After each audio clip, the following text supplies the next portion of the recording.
Bolsonaro reage à censura e, contrariando a narrativa de seus críticos, defende um jornal que, no passado, lhe atacou. E na Câmara dos Deputados, especialistas trazem o raio-x do autoritarismo do STF. E não só não estiveram fora, como nós fomos descobrindo no tramitar desse processo todo que, inclusive, os leitores da revista estavam sendo investigados. Eu advogo há mais de 25 anos para jornalistas em favor da liberdade de expressão e eu nunca vi isso. Eu sou Marcelo Pontes e este é o Verdade Política, um canal que busca revelar o filme preto e branco da nossa política.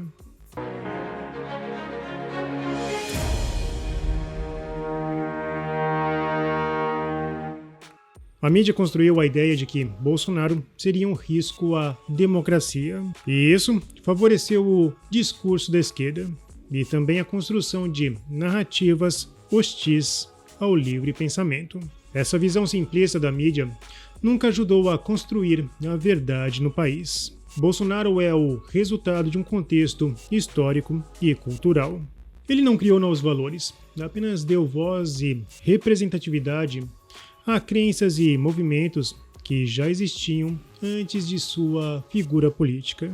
A Guerra Fria não se limitou aos blocos liderados pelos Estados Unidos e Rússia. O embate entre capitalismo e socialismo sempre esteve presente no debate político, e isso moldou políticas, alianças e conflitos globais de diversas maneiras. Muitos países da América Latina se submeteram a um regime militar para não passarem por um regime populista semelhante ao de Cuba. E Bolsonaro defendia, e ainda defende, a luta daqueles que buscam vencer o comunismo. É claro que as ideologias mudaram, principalmente de tática, mas a bandeira identitária ainda é a mesma. Durante 4 anos, jornalistas criticaram Bolsonaro por ele criticar com rigor as críticas de fanfic jornalísticas. Foi um jogo político muito baixo. Hoje, ninguém mais quer falar de Michele Bolsonaro. Porém, ela e sua família foram atacadas semanalmente. Todo tipo de manchete sensacionalista, sem nenhum respeito ético, foi criado para atacar Bolsonaro. E tudo isso porque os núcleos midiáticos eram e são de esquerda. Fizeram de tudo para vencer Bolsonaro e o bolsonarismo. No fim, eles não venceram e por isso partiram para o modelo cubano que Bolsonaro tanto criticou. E todos os absurdos já foram cometidos. Estamos vivendo na república mais esquizofrênica do mundo. E agora o quadro vem assustando até jornalistas progressistas. Sobre a fala do ministro Lewandowski, Samuel Pancher, do Metrópolis, afirmou: assim, particularmente preocupante quando o ministro de um governo vai até a sede do parlamento e diz a deputados que eles estão sujeitos a consequências criminais dependendo do que falarem na tribuna da Câmara. Para você de esquerda entender quão grave isso é, imaginem que o ministro de Justiça do governo Bolsonaro vai à Câmara e diz que os deputados podem ser processados criminalmente se chamarem Bolsonaro de genocida na tribuna. Ponto 2.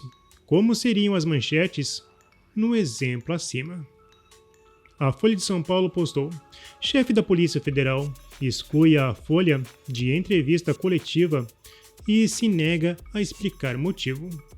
O ex-presidente Jair Messias Bolsonaro reagiu à publicação. Por anos, foi injustamente chamado de fascista e acusado de autoritário, mas sempre foi um defensor intransigente da liberdade de imprensa. Mesmo discordando da linha editorial da Folha e criticando algumas de suas reportagens, jamais impedir qualquer veículo de realizar seu trabalho. Hoje, no governo do amor e da democracia, A Folha é proibida de participar de coletivas. Pessoas são presas por opiniões. Deputados são indiciados por suas falas. E o escrutínio da imprensa é evitado a todo custo. Enquanto isso, os supostos defensores das instituições fingem não ver o que está acontecendo. A verdade é que o que vemos hoje no Brasil é um ataque sistemático a todos os pilares da democracia: a liberdade de expressão, a liberdade de imprensa, a imunidade parlamentar, a soberania popular. Uma a uma, as garantias constitucionais mais importantes estão sendo relativizadas e até os direitos dos religiosos, como o sigilo sacerdotal, estão sendo violados. E isso tudo enquanto promovem um teatro e fingem defender a democracia contra ameaças que nunca existiram. Talvez os signatários da Carta pela Democracia não estejam prestando atenção, mas nós estamos, e o resto dos brasileiros também. Não podemos continuar assistindo a tudo isso com indiferença. Esse tipo de coisa não é normal e não é aceitável. Se deixarmos nossas liberdades serem destruídas agora, nos arrependeremos amargamente no futuro. Na Comissão de Constituição e Justiça da Câmara dos Deputados, o renomado jurista Ives Gandra Martins abandonou a voz moderada. Em relação à lei da internet de um lado e, por outro lado, um inquérito que está há 5 anos, os inquéritos devem durar 60, 90 dias no máximo, e que entra tudo que não tem nada a ver com fake news. Virou um buraco negro, atrai como no universo, o buraco negro atrai tudo que está perto. Ora, se só pode ser punido pela Constituição a liberdade, a livre expressão e pensamento, que é a característica maior de uma democracia, todo cidadão deve ter a liberdade de dizer o que pensa, e se abusou, vai ser a posteriori, não a priori impedido de dizer aquilo que ele entendeu que naquele momento era importante dizer numa democracia que é sempre um debate de ideias. O que a Constituição diz é que só pode haver um controle a posteriori e não uma definição a priori, e que o inquérito de fake news, independente de outros aspectos jurídicos que num espaço curto de tempo não se pode analisar, do juízo natural, nós estamos vendo a competência alargada além das competências definidas pelo artigo 102 e seguinte da Constituição, com a substituição do juiz natural, entrando todos, pessoas que não têm absolutamente foro privilegiado, a serem julgados em primeira instância no Supremo Tribunal Federal. Dizia o ministro Fux que o Congresso é o mais importante poder da República, que é o único que representa a totalidade da população. E no inquérito de fake news, apoiar o que disse o ministro Marco Aurélio de Mello, entendendo que o inquérito, em vez de fortalecer a democracia, enfraquece-a sobremaneira. E o que é mais triste, vai limitando o que é extremamente importante numa democracia, que é a liberdade de expressão. O advogado constitucionalista André Marsiglia, um dos mais combativos juristas contra a ditadura estabelecida no Brasil, fez um breve raio-x. Nós vamos, agora em abril, provavelmente comemorar 6 anos do início desses inquéritos. Inquéritos, curiosamente, abertos pelo regimento interno do STF, só que os ministros passaram a entender que todas as críticas contra eles, feitas pela internet, já que eram acessadas dentro dos seus celulares, de dentro do STF, então eram ilícitos que aconteciam dentro do STF. Uma interpretação que é, no mínimo, criativa, e que, com isso, inaugurou os inquéritos. essa atuação que inaugurou os inquéritos, e com isso também me fez estar pela primeira vez nos inquéritos, foi em razão de uma capa de uma revista que existia à época, a Cruzoé, e a revista colocou na sua capa o título Amigo do Amigo de Meu Pai, que eu acho que todos aqui. E aquela capa foi tida como fake news. Ela se baseava numa delação de uma pessoa da família Odebrecht. Uma semana depois descobriu-se que aquele documento era verdadeiro. E aí a revista voltou ao ar, vamos dizer assim. Agora, pasme, até hoje a revista está nos inquéritos das fake news. Os seus fundadores estão nos inquéritos das fake news. Por quê? Por qual razão? Se a censura foi revogada, e não foi chamada de censura, não se admitiu isso. E não só não estiveram fora, como nós fomos descobrindo no tramitar desse processo todo, que inclusive os leitores da revista estavam sendo investigados. A ideia é de que os leitores estavam sendo estimulados pelos jornalistas para falarem mal dos ministros. Então foi a esse ponto o inquérito. O documento era verdadeiro. O inquérito das fake news se inicia em abril de 2019 com uma fake news que não era fake news. Nós temos o inquérito das fake news inaugurando-se com uma fake news que não era fake news. Juridicamente mesmo questiono qual é a validade dessas investigações. Porque se essas investigações pretendem investigar atos antidemocráticos, um dos inquéritos é sobre isso. Milícias digitais, outro dos inquéritos é isso. Bom, então por que essas investigações não foram capazes de evitar ou de rastrear o tal 8 de janeiro, que é dito como um ato tão relevante contra a democracia? Por que essas investigações dos inquéritos não foram capazes de identificar nada a esse respeito? Estão lá 4 anos, já eram 4 anos, nada foi identificado. Não vejo nenhuma razão jurídica, portanto, para ele se iniciar. Não vejo também nenhuma razão jurídica para ele continuar, seja porque ele não presta as contas e não mostra a que veio, eles não mostram a que veio os inquéritos, como também porque uma das características de inquérito é acabar.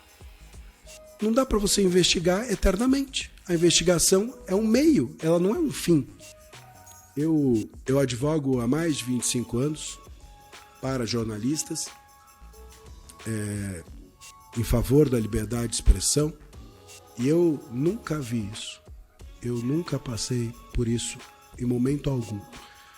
Eu com uma certa ingenuidade de quem não sabia onde estava, acreditei logo quando não tive acesso aos autos do inquérito, eu disse aos meus clientes: fiquem tranquilos, existe uma súmula do STF vinculante. A súmula número 14 do STF diz que toda e qualquer parte ou advogado tem o direito de ter acesso à íntegra dos autos.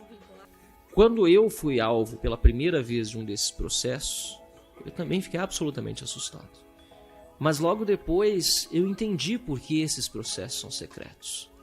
Eles são secretos e não é dada vista ao advogado justamente para que eles possam agir na clandestinidade.